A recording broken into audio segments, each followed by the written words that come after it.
¿Qué tal? ¿Cómo están, estudiantes chapanistas? Les saluda su profesor Luis Basauri Castillo. Estamos aquí nuevamente pues, para hablar de un tema muy simpático sobre lo que ocurre en Europa a inicios y a mediados del siglo XIX. Vamos a ver acá cómo nace el liberalismo, el nacionalismo y cómo que también hay gente que se opone a esto, ¿no? Como es el antiliberalismo. Muy bien, entonces vamos a empezar nuevamente. Ah, entonces, sean todos bienvenidos a este video de Colegio Privado Champañá de Trujillo y que hoy bueno, nos evocamos a lo que es el nacionalismo europeo. Muy bien, vamos a ver algunas definiciones. El nacionalismo europeo también se lo conoce como europatriotismo o patriotismo europeo. Pero ¿cuáles son los pilares de la ideología liberal? Hay tres pilares: la libertad, la igualdad y la división de poderes.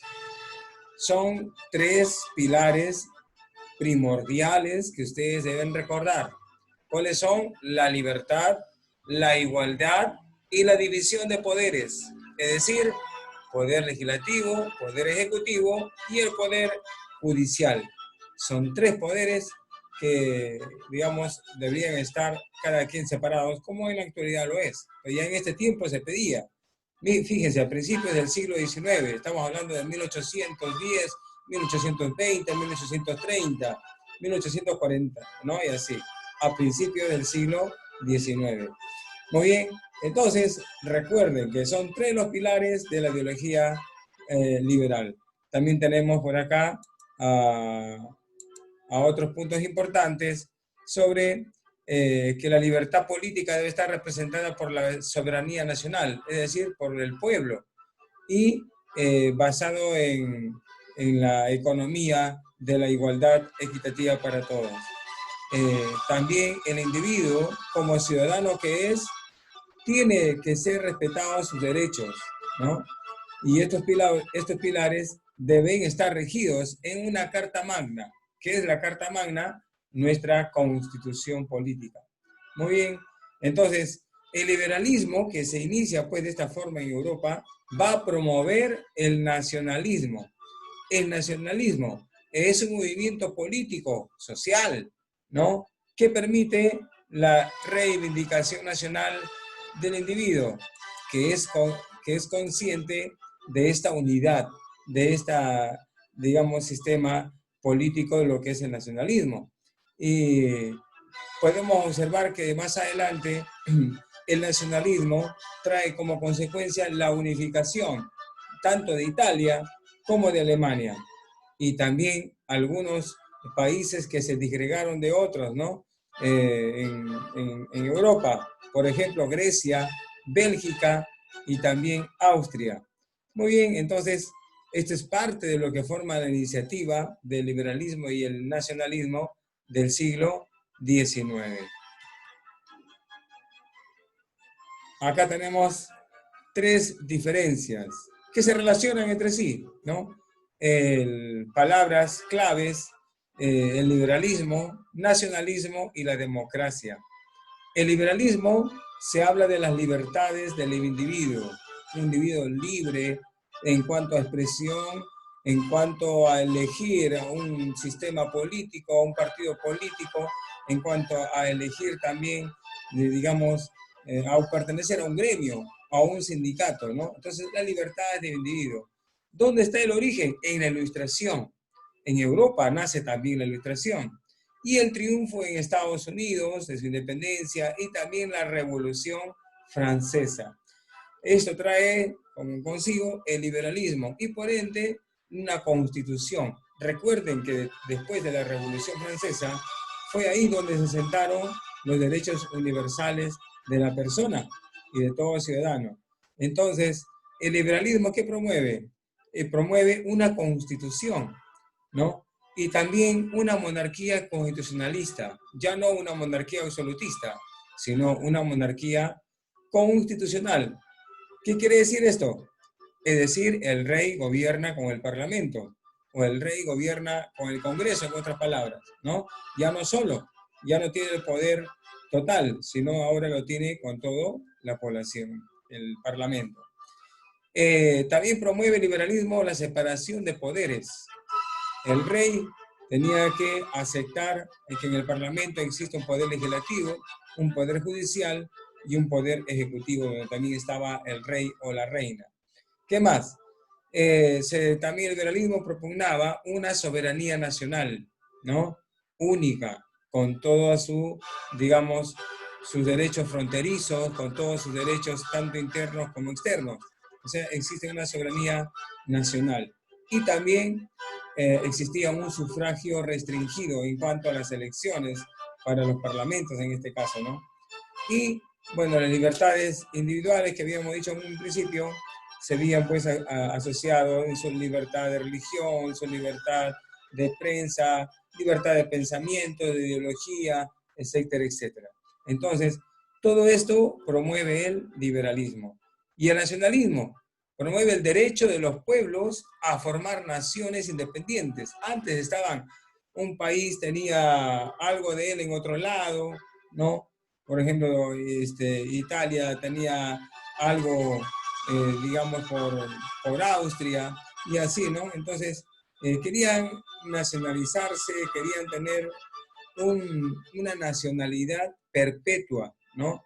Una nacionalidad que les identifique como únicos. Entonces, se fomentó el derecho de los pueblos a formar naciones independientes, tal como lo hizo Italia, como lo hizo Alemania, como lo hizo Bélgica, que Bélgica antes pertenecía a Holanda, ¿no?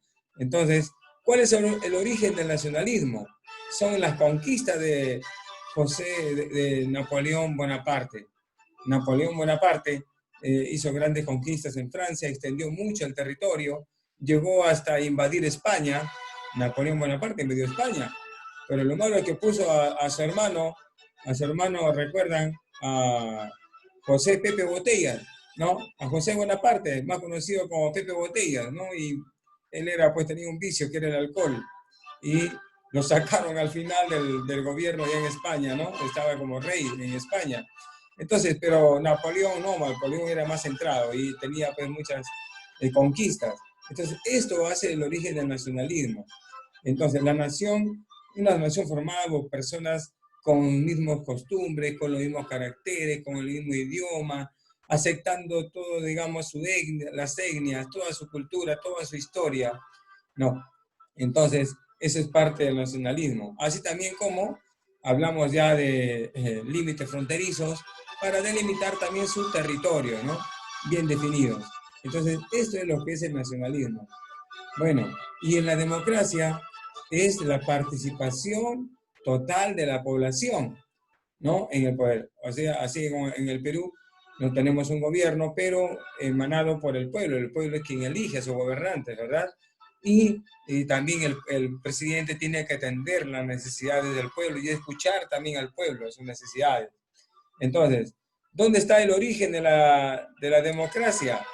El rechazo al sufragio restringido, como había antes en esta época de la antigua Europa, ¿no? Entonces, solamente los de la nobleza podían elegir a sus representantes. Pero no, esto bastó para que después el liberalismo no traduzca en un nacionalismo y esto en una democracia. Y la democracia no se siembre, digamos, en este hecho, la libertad individual y también, digamos, las oportunidades para todos. Eso es la democracia. ¿Qué significa democracia? Demos significa pueblo y kratos viene gobierno, o sea, gobierno del pueblo. Entonces se promueve un sufragio universal masculino. Fíjense que recién en el Perú, a partir de 1956, con Manuel Odría, se les permite a las mujeres recién hacer el uso del voto, por ejemplo. Recién en 1956. Antes no. El sufragio para elecciones municipales o presidenciales solamente votaban los hombres y no las mujeres. Pero recién en 1956 en el Perú, con Manuel Odría, presidente militar, ¿no? Ya las mujeres tienen derecho al sufragio. Pero sigamos acá en Europa. También la democracia forma una república como una forma de gobierno. El Perú es un gobierno republicano, así como otros países, ¿no? Y la monarquía se vuelve ya incompatible con la democracia, ¿verdad? Tiene que compartir la monarquía digamos, la reina de Inglaterra, el príncipe de España, el príncipe de Francia, tienen que ellos que gobernar de manera ahora democrática, ya no absolutista, ya no autoritaria. Entonces, eso es lo que manda la democracia. Entonces, acá hemos visto no, lo que consiste en cada uno de ellos, el liberalismo, el nacionalismo y la democracia. Muy bien, vamos a continuar. Muy bien, vamos a ir con algunos representantes del nacionalismo, ¿no? Acá tenemos a Jules Michelet, o Julio Michelet, ¿no? En su nombre en castellano.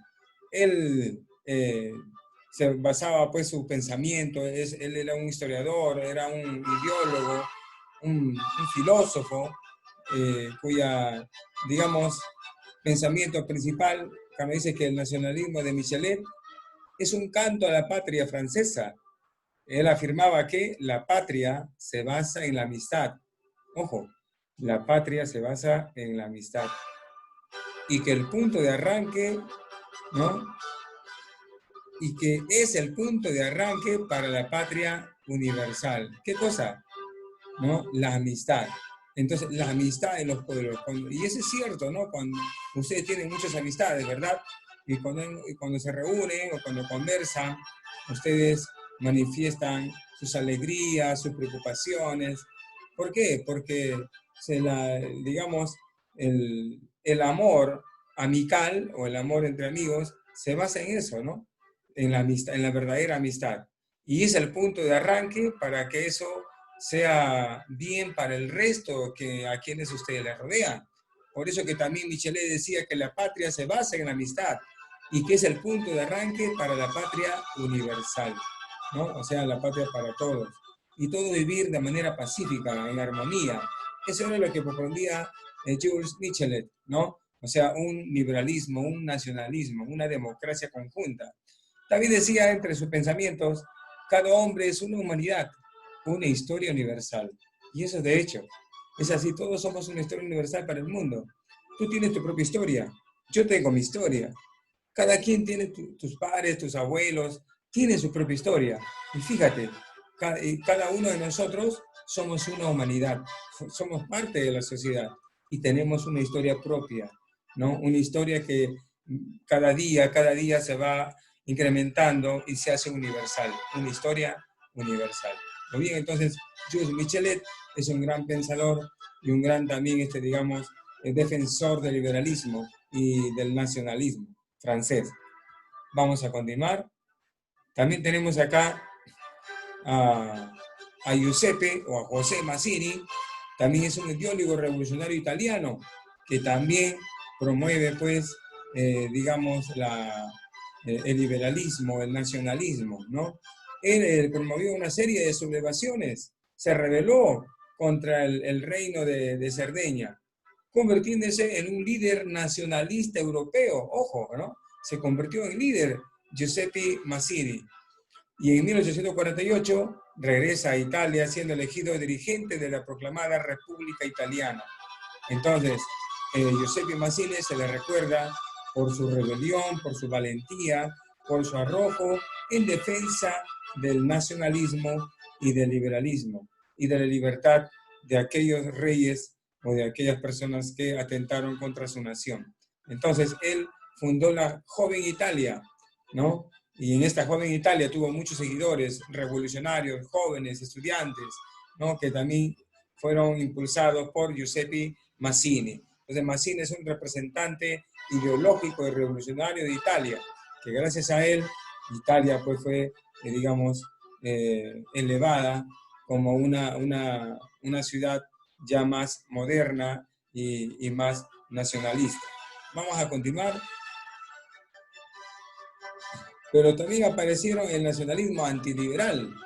O sea, ellos buscaban el nacionalismo, pero con autoritarismo, o sea, autoritarios.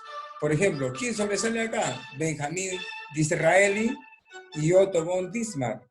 Y Otto von Bismarck, ¿no? Se apoyó en un régimen de poder autoritario, ahí está, ¿no? A pesar que aparentemente él decía que, bueno, respetaba la constitucionalidad, ¿no? Y respetaba también el sufragio universal, destinado con el sentido de neutralizar a las clases medias, ¿no? Entonces, él decía que era pues un nacionalista, un liberalista, pero en el fondo era autoritario, ¿no? Pero también Otto von Bismarck es un personaje que lo recuerda, ¿no?, los alemanes mucho. ¿Por qué? Porque gracias a él también se logró la unificación alemana, que más adelante lo vamos a ver.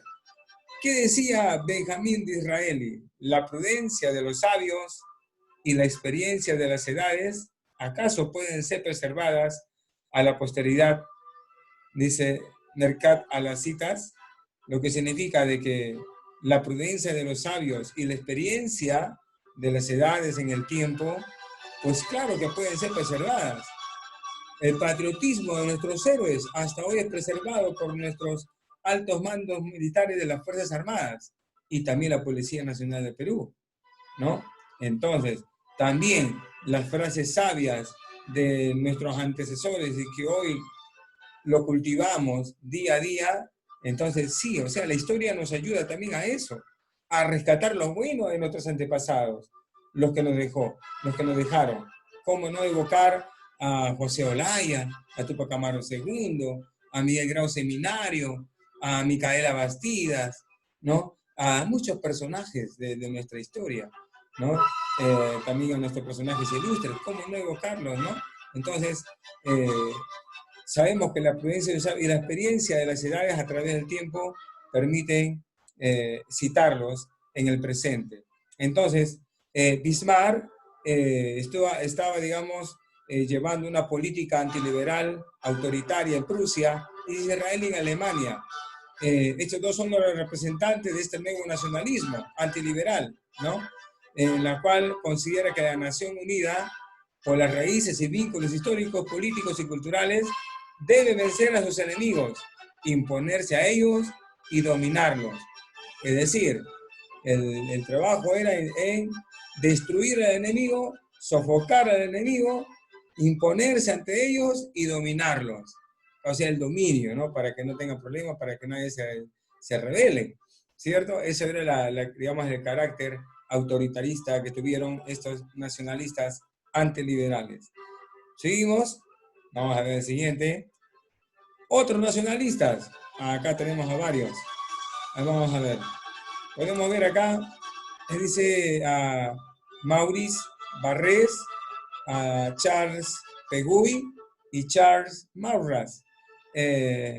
Maurice o Mauricio Barrés, su nacionalismo exalta el uso de la fuerza, fíjense, el uso de la fuerza, el proteccionismo, la xenofobia y el antisemitismo. O sea, estos a los extranjeros le tenían pues horrores, no querían, por eso son nacionalistas pues, ¿no? No quieren que dentro de su país existan de otros países, son xenofóbicos, ¿no? Y antisemitismo. Antisemitismo, bueno, el semitismo viene de semitas, ¿no? Esta es una, digamos, una orden religiosa en la cual ellos no estaban de acuerdo. O sea, Maurice Barrés no estaba de acuerdo. Entonces, para él, el nacionalismo, ¿qué cosa exalta? El uso de la fuerza, el proteccionismo, la xenofobia o el horror a los extranjeros y el antisemitismo contra esta religión de semita. Una de sus frases de él dice: no es la razón la que nos provee de una dirección moral, sino la sensibilidad. O sea, se dejó llevar por los sentidos. Pero en este caso sus sentidos fueron de carácter negativo, ¿no? En cuanto a su pensamiento. Pero bueno, es su forma de pensar, su forma de filosofar. También dice que en la venganza el débil es siempre el más feroz. Y esto es cierto, porque digamos, mientras que los reyes querían dominar, querían gobernar y querían hacer y deshacer sin darle ningún derecho al pueblo, ¿el pueblo qué va a hacer? Se va a levantar. Entonces, dice, en la venganza, el débil es siempre el más feroz. Y eso es cierto. ¿Por qué? Porque está en busca de libertad, está en busca de derechos, está cansado ya de tanta cosa, de tanta autoridad, de tanto maltrato, ¿no? Entonces, alguien se va a levantar en un momento, desde abajo, ¿no? del menos pensado. Y está bien esta frase que dice, en la venganza, el débil es siempre el más feroz. Vamos con Charles Peguy. Charles Peguy decía que quería intentar integrar las tradiciones cristianas y las revolucionarias al mismo tiempo, ¿no? Con las tradiciones heroicas del pueblo francés. Es decir, y eso lo podemos ver acá en su frase, dice, la fe que más le gusta a Dios es la esperanza. Cristo no nos libera del sufrimiento, sino de sufrir inútilmente. ¿Ah?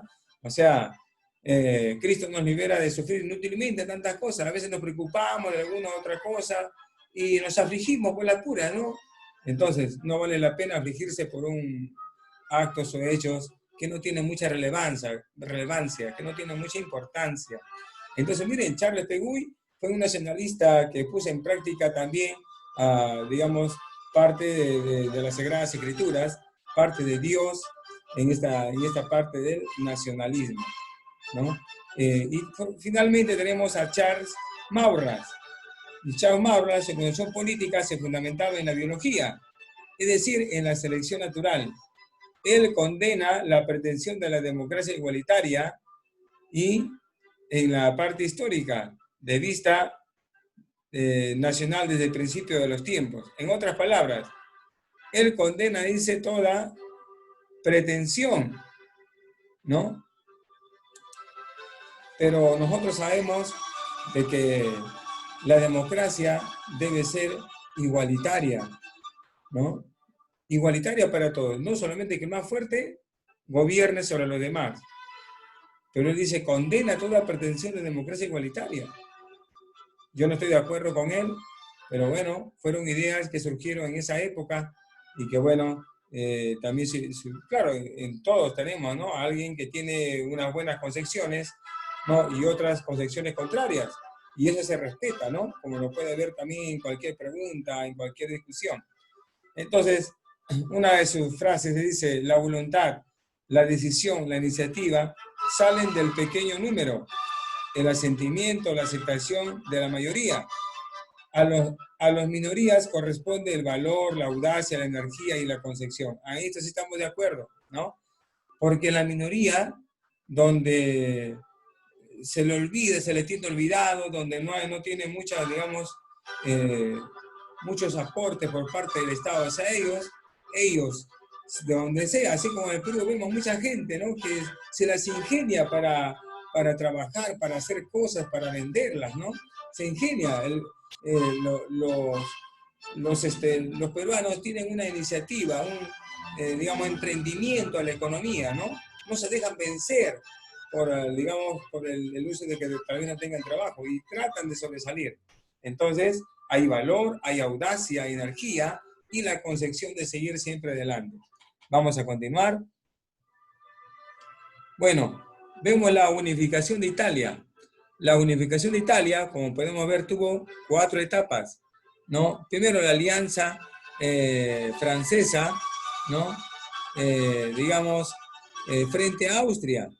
Y el norte de Italia, la elección de Lombardía y también como Parma, entre otras. En la segunda etapa, la intervención de Garibaldi y la anexión del reino de las 2 Sicilias, que eran las islas. Y también en la tercera etapa, la guerra de Italia y Prusia, ¿no? Donde se produjo la anexión de Venecia para Italia. Y en la cuarta etapa, la solución de la cuestión romana y la anexión de los estados pontíficos, ¿no? Que lo vemos acá, los estados pontíficos. Entonces, acá está el reino de las 2 Sicilias, acá hay una Sicilia y acá está la otra, ¿no? Todo este reino de las 2 Sicilias, los estados pontificados segregados, Toscana, Parma, Venecia, Lombardía, Tirol, Saboya, Piamonte, Niza, fueron, digamos, la unificación de Italia. Todo esto fue, incluso Cerdeña, que también pertenecía a Italia, estas islas, ¿no? Córcega, Cerdeña y Sicilia. Entonces, se dio la unificación de Italia, ¿no? Pero, ¿quiénes fueron los protagonistas? Los 2 Giuseppes, Giuseppe Garibaldi y Giuseppe Mazzini. fueron los dos representantes de esta unificación que dieron lugar pues a una Italia unida, ¿no? Muy bien, acá, bueno, acá tenemos los colores, representan los años en que se unieron o que se unificaron a la actual Italia.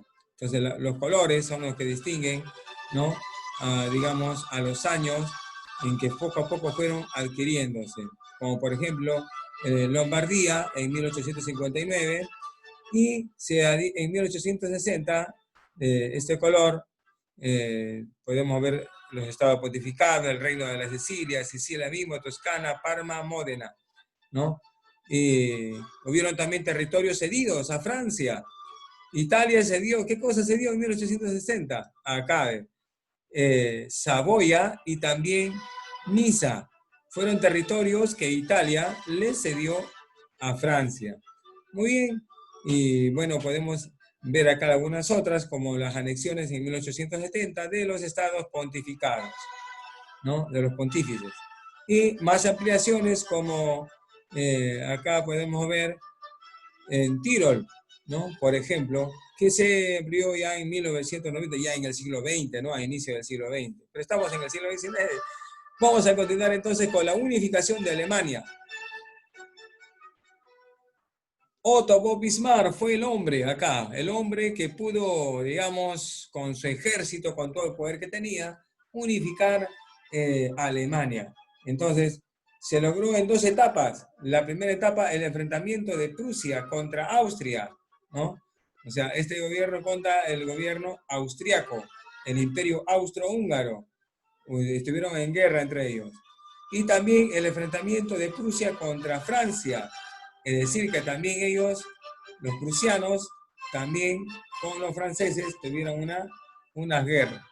Pero salieron victoriosos y Otto von Bismarck se le atribuye pues al hombre que logró también unificar la Alemania. Y podemos acá también los colores, acá donde está Prusia, el reino de Prusia de 1861, ¿no? Que fueron adquiriendo tras la guerra contra Austria, contra el imperio austrohúngaro, Austria, en 1876, como Mecklemburgo, ¿no? Como también Lips, como Sajonia, y así podemos nosotros seguir mencionando nombres, ¿no? También tenemos de color verde estados de Alemania del Sur, que está Palatinado, Württemberg, Baviera, y también adquisiciones tras la guerra contra Francia, Alsacia, Corena y Baden, fueron después de la guerra contra Francia. Y entonces de esta manera fueron pueblos unificados, ¿no? También está Hannover, Holstein, Schleswig y Oldenburgo, entre otros. Muy bien, así de esta forma quedó unificada la Alemania actual. Muy bien, vamos a pasar ahora entonces al siguiente, y con esto ya damos punto final, y acá tenemos un link donde tienes que ingresar para poder resolver estas tres preguntas que tenemos a continuación. Bien, eso ha sido todo. Esperamos de que en casa estén todos bien, que hayas entendido el tema. Y bueno, pues con ustedes, el profesor Luis Basarí Castillo se despide hasta otra oportunidad. Bendiciones para todos y que Dios